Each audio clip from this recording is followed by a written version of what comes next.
20 April 2021 ترجمان اکابر لسان اختر ثانی عارف باللہ شیخ الحدیث شیخ العلماء حضرت مولانا شاہ عبد المتین بن حسین صاحب دامت برکاتہم کی مذہب و ملت کی شیرازہ بندی اور مستحکم تعمیر کے لیے نصاب دارالعلوم دیوبند کے دور رس مثبت نتائج اور اس سے دوری کی مہلک اثرات کے سلسلے میں بہت ہی جامع نصیحت جو آبیدر سے لکھ کے حفاظت کرنے کے قابل ہے۔ خان کا امدادی اشرفیہ، ڈھال کا نگر، ڈھاکہ۔ کہاں پھرتے ہو؟ میرے شیخ نے فرمائی یہ شعر، عجیب تھے میرے شیخ رحمہ اللہ۔ ارے میاں کیا ایسا آدمی کہاں ملتا ہے نا؟ کیا تھے یہ سب جو تھے نوری وہ گئے افلاک پر، مثل دل چھٹ رہ گیا میں خاک پر، بلبلوں نے گھر کیا گلشن میں جا، وہ ویرانے میں ٹکراتا رہا۔ ایسے لوگ کہاں ملیں گے، ایسے حضرات کہاں ملیں گے؟ یہ تو ایسے تھے کہ زمین پر فرشتے تھے یہ لوگ، ہے نا؟ زمین پر فرشتے بستے تھے بھائی، بلکہ رش کے ملائک تھے یہ حضرات، رش کے ملائک، ایسے لوگ تھے یہ سب لوگ۔ کیا کہیے ان کا قسم بخدا کہتا ہوں، ان کے تصور سے بھی قلب کے اندر نور نور محسوس ہوتا ہے، ایک عجیب سی کیفیت پیدا ہو جاتی ہے۔ یہ نوشا کے حق کی ایسی شان ہے، اس محبوب حقیقی کے ساتھ جن کی وابستگی ہو ان کی شان ہی منفرد ہو جاتی ہے، عجیب شان اللہ تعالیٰ ان کو عطا فرماتے ہیں۔ چلے جاتے ہیں دنیا سے، مر کے بھی مرتے نہیں ہیں، مر کے بھی مرتے نہیں ہیں، دفن ہو کے بھی دفن ہوتے نہیں ہیں، چھپ کے بھی چھپتے نہیں ہیں، غائب ہو کے بھی پھر غائب نہیں ہیں۔ ایسی بات ہے۔ ہاں یہ تو میری بات کہاں ہے، یہ کسی بزرگ نے فرمایا کہ ہرگز نمیرت، ہرگز نمیرت۔ اب فارسی پڑھنا چھوڑ دیتے ہیں مولوی لوگ، کہتے ہیں کہ اس میں کیا ہے، اپنی زبان بنگلہ ہے وہی سیکھو، اپنی زبان اردو ہے وہی سیکھو۔ ہمارے اکابر نے اپنے نصاب میں فارسی کو کیوں داخل کیا تھا؟ ان کا دماغ خراب ہو گیا تھا، کس بنا پر داخل کیا تھا؟ اس کو تو سوچنا چاہیے تھا، تلاش کرنا چاہیے تھا۔ فارسی بر صغیر سے وہ ہٹوا رہے ہیں، اس کو نکالو یہاں سے بر صغیر سے۔ اکابر نے غلطی کیا، ان کا دماغ درست نہیں تھا، اور ان حضرات کا دماغ خوب درست ہے۔ جن کا دماغ نادرست ہے ان کا دماغ خوب درست ہے، اور جن کے دماغ کو درستی کا اعلیٰ مقام حاصل تھا تو ان کا دماغ درست نہیں تھا۔ کیا حماقت کی باتیں ہیں اور کیا جہالت کی باتیں ہیں۔ اکابر پر اعتراض کرنے والے یہ صحیح راستے پر نہیں ہے۔ اکابر پر اعتراض کرنا ہلاکت کا راستہ ہے، گمراہی کا راستہ ہے، جہالت کا راستہ ہے، اپنی نادانی کا راستہ ہے۔ اپنے پیر پر اپنے جو ہے کلہاڑی مارنا ہے، اپنے مرنے کا راستہ بنانا ہے۔ ہاں اب دیکھو تو ہمارے اکابر نے فارسی کو نصاب میں داخل کیا تاکہ عشاق کے حق دنیا میں جو تھے خاص وہ حضرات ایسے قلندر حضرات تھے کہ تاکہ ان کے کلام سے استفادہ آسان ہے نا، انوار توحید اور عشق الہی کی آتش حاصل کرنے کا راستہ آسان ہوا ہمارے لیے۔ اب دیکھو یہ شعر کیا ہے، ہرگز نمیرت آ کے دلش زندہ شد بعشق، ہے نا؟ وہ حکیم الامت کے مواعظ ملفوظات پڑھو تو اس میں یہ شعر مل جائے گا۔ اب وہ سمجھو گے کیسے اگر یہ فارسی نہیں پڑھی، اگر اردو نہیں سیکھی تو ان اکابر کی باتوں کو سمجھو گے کیسے، پڑھو گے کیسے؟ تو ان اکابر سے پھر محرومی ہوگی، پھر ضالین مضلین سے پالا پڑے گا، ضالین مضلین کا لقمہ تر بن جاؤ گے۔ پھر بات سمجھ میں آتی ہے میرے دوستو؟ بر صغیر کو جن حضرات نے دین و ایمان سے آباد کیا ان کی زبان تھی اردو، ان کی زبان میں فارسی شامل تھی، لہذا فارسی کو ہٹانا یا اپنے اکابر سے اپنے آپ کو محروم کرنے کا راستہ کھولنا ہے۔ بہت ہی افسوس کی بات ہے۔ یہ کہتے ہیں کہ بڑی دور رس ان کی نگاہ ہے، دور رس نگاہ نہیں، اندھی نگاہ ہیں یہ سب، یہ لوگ اندھے ہیں، یہ لوگ سب اندھے ہیں۔ جو اکابر کی نگاہ سے نہیں دیکھتے، اپنی نگاہ سے دیکھتے ہیں. یہ اندھے لوگ ہیں. بات سمجھ میں آئی؟ ان کے اندھا پن کا علاج ہونا چاہیے کسی اچھے معالج کے پاس، کسی ہسپتال میں، کہ جہاں آئی ہاسپٹل تو اس میں داخل کر کے ان کا علاج ہونا چاہیے کہ جلال الدین رومی ان کی آنکھوں کا علاج کرے. کوئی جلال الدین رومی، کوئی شمس الدین تبریزی، کوئی مولانا گنگوئی، مولانا نانوتوی، کوئی حکیم الامت تھانوی، کوئی شیخ الاسلام مدانی، کوئی شیخ الحدیث مولانا زکریا صاحب رحمہ اللہ تعالی. ایسے اکابر کے ذریعے سے ان کی آنکھوں کا علاج ضروری ہے نا. ان کی آنکھوں میں دھندلاپن اور پتہ نہیں کیا کیا بیماریاں پیدا ہو گئی ہیں. ہاں، ہرگز نمیرت آنکھ دلش زندہ شد باعث، ہرگز مرتا نہیں ہے وہ شخص جس کا دل عشق الہی سے زندہ ہو گیا ہے. دل جس کا عشق الہی سے زندہ ہو گیا، ہرگز وہ مرتا نہیں ہے، وہ زندہ ہے. تم لوگ دیکھتے نہیں ہو، سمجھتے نہیں ہو. ہرگز نمیرت آنکھ دلش زندہ شد باعث، سب تست برجرید ہے عالم دوام ماں. یہ اس جہان میں وہ ہمیشہ زندہ ہے، وہ ہمیشہ یہ حضرات زندہ ہے اس جہان میں. ان کا چرچا ہے نا، وہ ان کے برکات، ان کے فیوز جاری رہتے ہیں سارے عالم میں.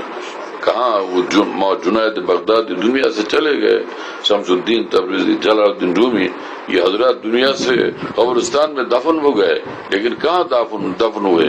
وہ زندہ ہیں اب تک.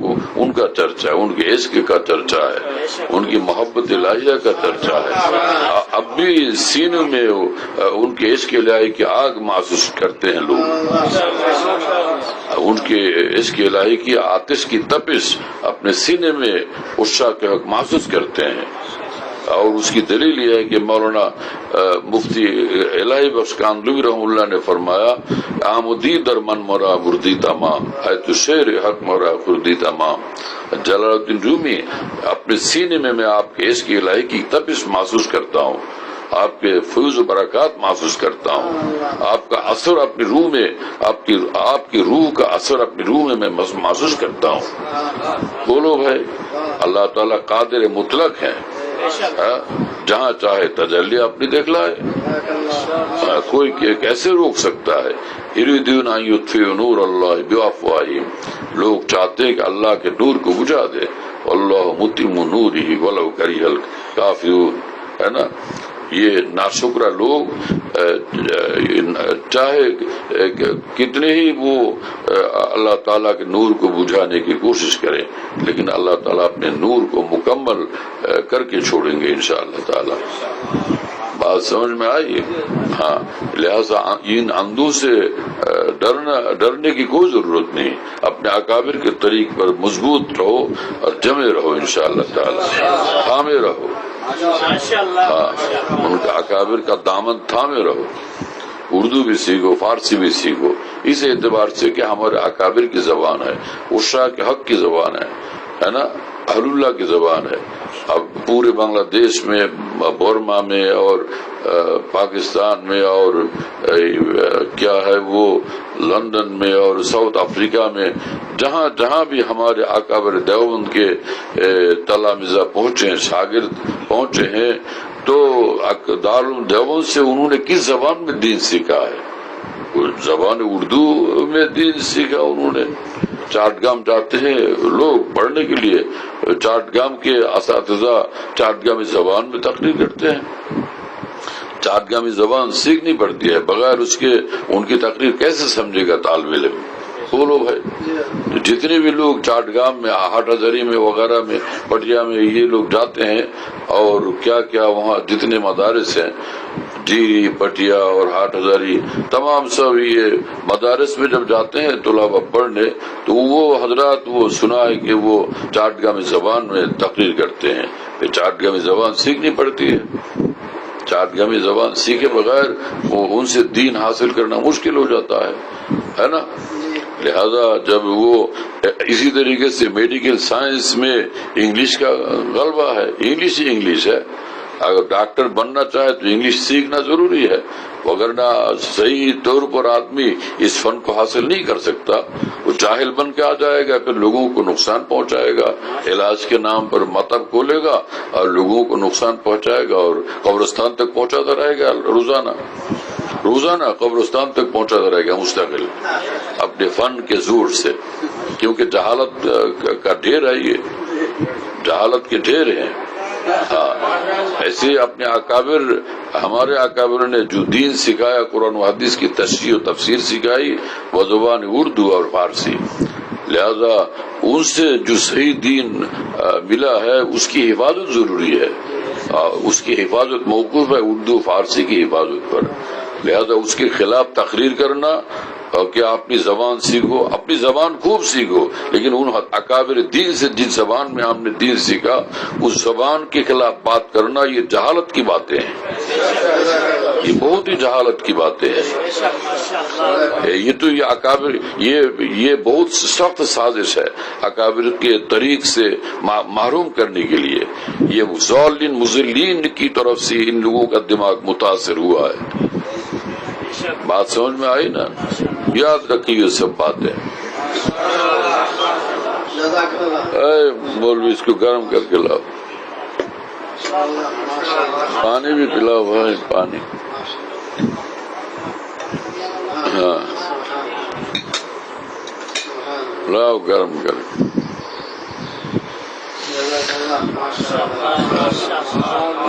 اللہ کا شکر ہے کہ بچپن سے ہم لوگوں نے اردو بھی سیکھی اور فارسی بھی سیکھی۔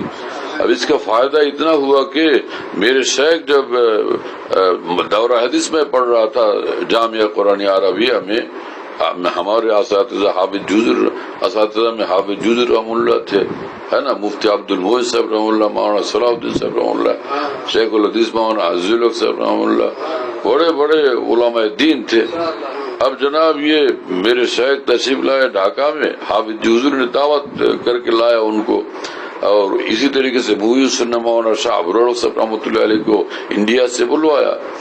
اب دونوں حضرات تشریف لائے، اب ان کی تقریریں ہوتی تھی، اب ترجمہ کون کرے گا؟ تو کسی کو ہمت نہیں ہوتی تھی کہ بھائی کھڑا ہو جائے اور ترجمہ کرے۔ میرے استاد مولانا صلاح الدین صاحب رحمۃ اللہ نے مجھ کو کھڑا کر دیا کہ تم کھڑے ہو جاؤ۔ میں کانپ رہا تھا، میں تو کانپ رہا تھا، لیکن یہ الحمدللہ حضرت کی جو تقریر ہوئی تو الحمدللہ بات دل میں اترتی چلی گئی، زبان سمجھ میں آتی رہی۔ تو یہ بچپن سے جو کچھ سیکھا تھا اس سے کتنا فائدہ ہوا کہ اپنے دور کے، اپنے زمانے کی جلال الدین رومی کی تقریر سمجھنے کی توفیق ہوئی۔ آتش عشق الہی والی باتیں اور تقریریں سننے اور سمجھنے کی توفیق سے حق تعالی نے نوازا ہے۔ اگر نہ وہ زبان ہمیں حاصل ہوتی ہم کیسے سمجھتے ان کی باتیں؟ محی السنہ مولانا شاہ ابرار صاحب رحمۃ اللہ علیہ بڑے بڑے مجمع میں تقریر فرماتے تھے، بڑے بڑے علماء موجود ہوتے تھے، لیکن بہت سے علماء نے مجھ سے کہا کہ حضرت کی باتیں ہمیں سمجھ میں نہیں آتی ہیں، لیکن آپ جب بنگلہ زبان میں ترجمہ کرتے تب ہم لوگ سمجھ جاتے ہیں، اس کے بغیر ہم یا سمجھتے ہی نہیں یا تو پوری بات سمجھتے نہیں۔ اگر نہ وہ زبان نہ ہمیں حاصل ہوتی اپنے اساتذہ سے تو ہم کیسے ترجمہ، کیسے سمجھتے اور کیسے ترجمہ کرتے؟ معلوم ہوا کہ اکابر کی دولت کے حصول کا ذریعہ ہے ان دونوں زبان کا سیکھنا۔ بات سمجھ میں آئی؟ اگر علاج معالجہ کے لیے، فن طب کے لیے اگر میڈیکل سائنس انگلش میں سیکھنا ضروری ہے تو اکابر دیوبند، علماء دیوبند، اکابر ہندوستان نے جو دین حق سیکھا ہے اور محفوظ کیا ہے اس امانت کی حفاظت کے لیے اردو اور فارسی کا سیکھنا بھی ضروری ہے۔ کوئی زبان مقصود نہیں، مقصود دین ہے، مقصود اللہ کی رضا ہے، مقصود قرب الہی ہے، اور مقصود اتباع شریعت ہے۔ اور اتباع شریعت ہم جاہلوں سے نہیں سیکھیں گے، ضالین مضلین سے اور مفکرین سے نہیں سیکھیں گے، اکابر دین سے سیکھیں گے، ان اکابر دین سے سیکھیں گے، امام شاہ ولی اللہ دہلوی سے سیکھیں گے، شاہ عبدالعزیز دہلوی سے سیکھیں گے، شاہ عبد القادر دہلوی سے سیکھیں گے، ہے نا، شاہ اسحاق دہلوی سے سیکھیں گے، اور شاہ کیا ہے شاہ عبد الغنی مجددی رحمہ اللہ سے سیکھیں گے، مجدد الف ثانی سے سیکھیں گے، اور جناب پھر حجت الاسلام مولانا قاسم نانوتوی مولانا رشید احمد گنگوئی سے سیکھیں گے۔ ان حضرات سے سیکھنے کے لیے ان کی زبان سیکھنا ضروری ہے، ورنہ لوگ ایسی باتیں سنائیں گے، ایسی تعلیم کریں گے عربی کے حوالے سے کہ پھر لوگ بھٹک جائیں گے، ہے نا، گمراہی میں پھنس جائیں گے، گمراہی کے دلدل میں پھنس جائیں گے سب۔ لہذا ایسے ظالموں اور بے سمجھ لوگوں کے سازش سے یا بے فکری کی باتوں سے اپنے آپ کو دور رکھنا ضروری ہے۔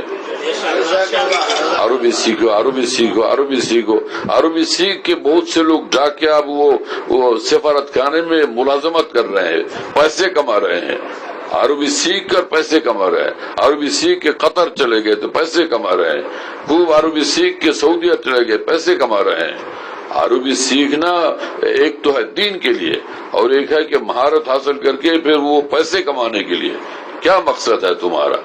اگر مقصد دین ہے تو اکابر دین سے دین سیکھنا ضروری ہے، اور بر صغیر کے اکابر سے دین سیکھنا ہمارے لیے ضروری ہے، بر صغیر کے اکابر سے۔ اب دنیا میں کہاں کہاں اکابر موجود ہیں، بر صغیر میں جو اکابر گزرے ہیں ان کی مثال ملنی پوری دنیا میں مشکل بات ہے، لہذا ان سے ان کے فہم دین اور ان کی تشریح دین اور تفسیر دین کی ترجیح لازم ہے ہم پر۔ بات سمجھ میں آتی ہے میرے دوستوں؟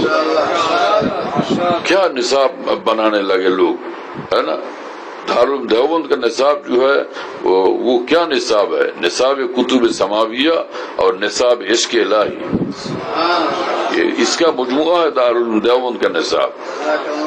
بلفظ دیگر ایک تو ہے دینی تعلیم یعنی کتب دینیہ کی تعلیم کا نصاب، اور ایک ہے اتباع شریعت کا نصاب، التزام تقوی کا نصاب اور عشق الہی کا نصاب۔ دونوں نصاب کا مجموعہ یہ نصاب دارالعلوم ہے۔ چند کتابوں کا نصاب تم نے اختیار کر لیا، اور وہ اتباع شریعت اکابر جس طرح اتباع شریعت کرتے تھے اور عشق الہی حاصل کرتے تھے اس نصاب کو چھوڑ دیا، تو یہ دارالعلوم کا نصاب نہیں ہے، منمانی نصاب ہے تمہارا۔ یاد رکھو سب ان باتوں کو، اس کا کہنے والا بھی کم ملے گا آج کل۔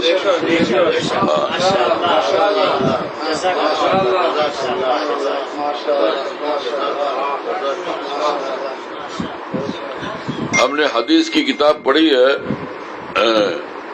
ہم نے حدیث ترمذی شریف ہم نے پڑھی ہے ہمارے استاد حضرت مولانا ہدایت اللہ رحمہ اللہ کے پاس۔ انہوں نے ترمذی اور بخاری کامل پڑھی، دونوں کتابیں، شیخ الاسلام مولانا حسین احمد مدنی رحمہ اللہ کے پاس۔ انہوں نے یہ بخاری شریف ترمذی شریف پڑھی ہے شیخ الہند مولانا محمود حسن دیوبندی رحمہ اللہ کے پاس۔ اور ان سب حضرات نے جو تقریر کیا اور تقریر سنی اور یہ درس حدیث انہوں نے حاصل کیا تو اردو زبان کے ذریعے سے، اب پھر اردو زبان ہی میں ہمارے سامنے ان حضرات نے تقریر کی۔ حافظ جوزی رحمہ اللہ پڑھتے تھے جن اکابر کے پاس، وہ سب اردو میں تقریر کرتے تھے۔ مولانا شمس الحق فرید رحمہ اللہ نے جن اکابر سے پڑھا سب اردو میں تقریر کرتے تھے، ہے نا، اور پھر وہ حضرات بھی ہمارے سامنے اردو میں تقریر کرتے تھے۔ بات سمجھ میں آئی نا؟ پھر تو اردو آج غیر ضروری کیسے ہو گئی ہے؟ اردو کی ضرورت ہی نہیں ہے، اردو کوئی قوم کی زبان نہیں ہے، اردو ہمارے علماء دین کی زبان ہے۔ کسی قوم کی زبان کی حیثیت سے ہم اس کو نہیں پڑھتے، اپنے دین کی ضرورت سے پڑھتے ہیں۔ جیسے میڈیکل سائنس یہ انگلش میں پڑھتے ہیں، یہ فن طب کی ضرورت کی وجہ سے۔